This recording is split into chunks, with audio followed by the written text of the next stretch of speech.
Hello, I'm Garren Wood. I'm going to be tying a Adams parachute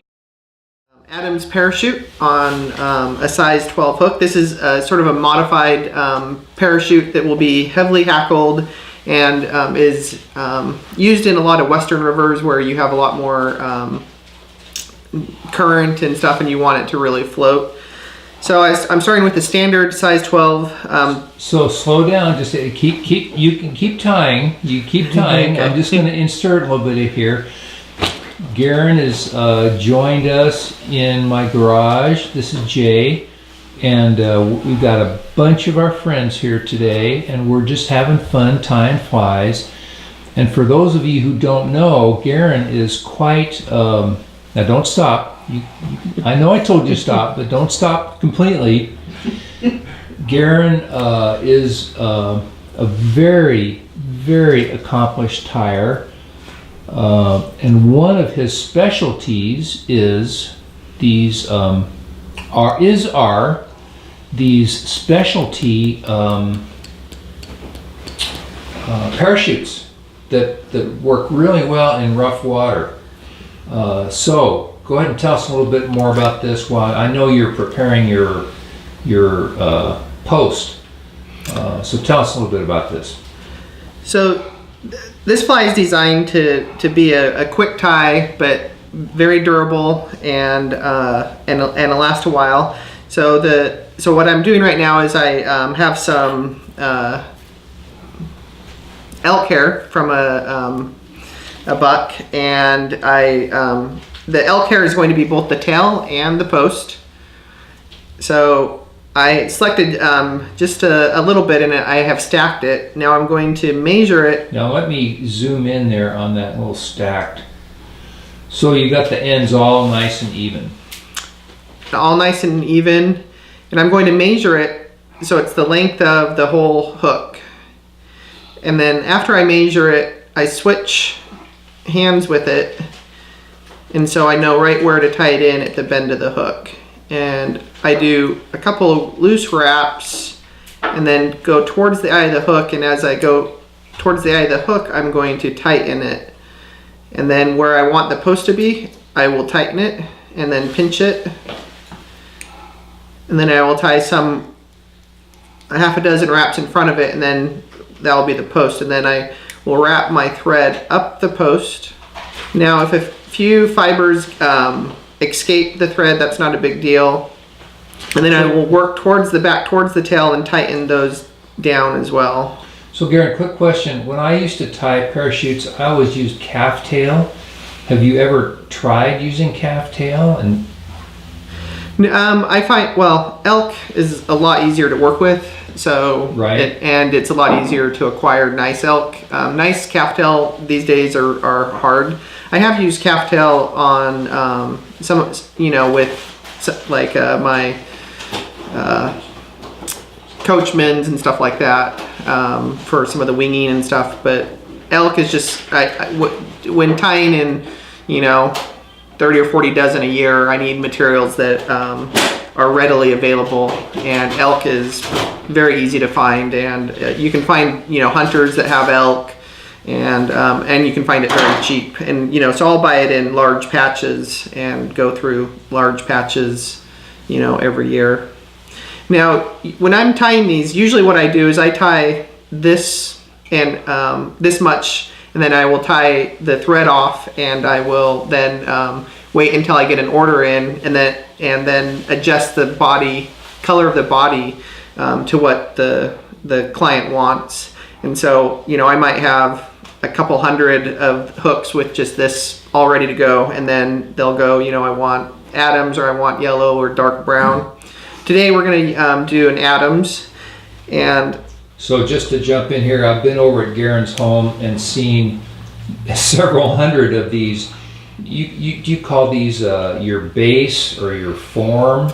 Yeah, it would be my base fly, and then I can customize the body color when I need to make that decision. When you get your orders in. Yeah, and usually I will tie this with a white thread, just so it's it doesn't show through or anything. I'm doing this in gray because I know I'm going to be doing in Adams now. And then when whatever color I'm going to do the body, I will match the thread to that. So for a yellow body, I'll use yellow thread or a dark brown.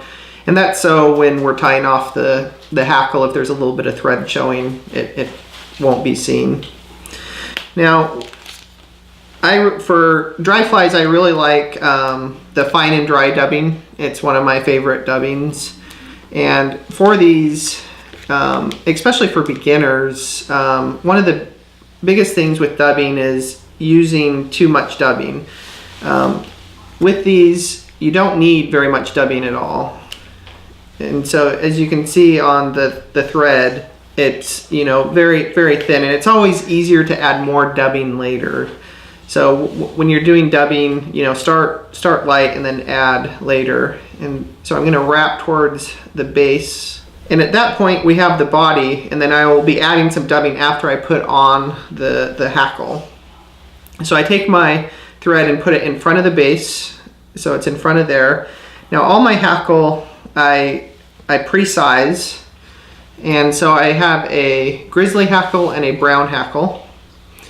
And for this fly, it will use a size up. So this is a size 12, so I want size 10 hackles on here for my parachutes. And that's probably one of the hardest things to find is larger hackle, and it just takes looking and finding. There isn't a reliable source for large hackles. I'm going to take the brown hackle, and it's going to be on top of the grizzly hackle. And then So Garren, is one of those a neck hackle and the other a saddle, or are they both saddle? They're both saddles, just different sizes. Okay. And one's a little bit longer. The saddles, it's a little bit easier you can find large hackles on necks, but it's very expensive to tie a lot of flies, because then you're just using the top part of the neck, and you have a lot of leftover hackle that you don't use. So I prefer saddles, because usually those come into like 2 size ranges. So you'll get size 10s and 12s on saddles, or 12s and 14s when you're looking for saddles. That's what I've noticed. So I clear off the stems, so there's no hackle on them, and then I put the stems against the hook, and then there's going to be a little bit of room up here where I'm going to be tying the stems up the base of the post.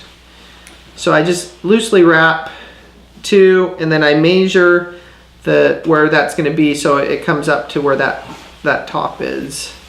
And then at that point I can do some tighter wraps, clip off those ends, wrap those down, and then while you're holding those, I just wrap up the stem, and then I wrap back down. This will make the stem a little bit stronger, the post a little bit stronger, and it also creates for a nicer hackle, because I'm going to be wrapping the hackle down the post. Now at this point I'm going to fill in the rest of the front of the body, and I'm going to fill in a little bit right here with more dubbing. And this is why I like to have if you try to do this after you do the hackle, it makes it a lot more difficult, because the hackle gets all in the way. So you want to do this before you wrap the hackle around the post. And again, you want to start out with a little bit of hackle, and if you need more, add a little bit more. I don't really need a very thick body, so you can have a thin body, and you can try to have a slight taper. And so I'll usually put on just a little bit more at this point to have a slight taper, and then it will also taper from there to the front as well. All right, so when we're wrapping the hackle, you just take the hackle and wrap it down. Then you sort of have to hold the post a little bit, because it might be a little bit flimsy. And the goal here is to wrap as much hackle as you can.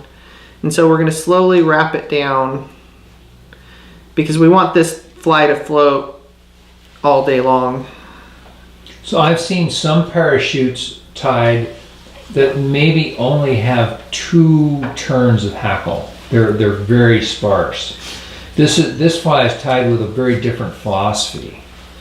Yeah, and sparsely hackled flies will work, probably well in spring creeks and stuff where the water's not moving a lot, and you want, a sparse fly.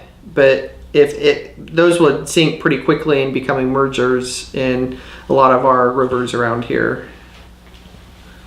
And if I get a little bit too much on, that's fine. I'll clip some of that hackle off. And what I'm doing is I'm wrapping this, I'm pulling up the other hackle and putting that hackle under it. So it's really just squeezing as much hackle as I can in there. All right. So a lot of times this is where people have some difficulties with parachutes. And so what I do is I take both of the hackle tips and I bring them down, and so it's on the side of the hook closest to me. And then I'll take my thread and then I come up and then just over the base of the hook and over, and I do that twice. And at that point, you can probably see it here where the hackles are then wrapped in. And then to tie it off, I take all of that hackle back and then create a small head. And this is where learning how to do a whip finish by hand is very handy, and without using a tool, because with my right hand I'll do my whip finish, and with my left hand I will hold all that hackle back so it comes out of the way, and then do my whip finish. Now, to keep it a durable fly, when you clip the hackles, you want to leave a little bit of, you don't want to clip them right at the base of the thread. So I keep it, maybe a millimeter or two, and you'll never notice, or the fish won't notice, there's a little bit of hackle stem there. And that's just so it doesn't slip out when fishing. Now I will take my scissors and I'll just clean up some of the hackles. And when you heavily hackle this, you're going to have some hackles that are going all over the place. And there's just a few. And again, this is just to make it nice and neat. It doesn't need it for the fishing aspects. But so Garren, I know you tie a lot of this fly commercially. Do you know where folks are using this particular pattern? So it is very popular in Oregon on the Mackenzie. That's probably where it's fished the most for where I'm tying it. But on a lot of the other western rivers too, wherever you would use an Adams but want it to float better, it would be used. Now with the post, it's always over tied, and that's so you can handle it more easily when you're working with it. But I don't want it this big, so you can just clip it, and then you have a nice post. And what's also nice about the elk is the light color. It makes it easy to see for when you're fishing. And then the last step I do is I take a little bit of head cement and I put a little bit at the base of the post, and then I'll put a little bit where I tied those hackles off, and then a little bit on the head. And that will make sure all those places stay. And that is how you tie a parachute Adams. Garren, that is super. Thank you very much. Folks, I hope you have fun with this pattern and get out there and fish it. Thank you.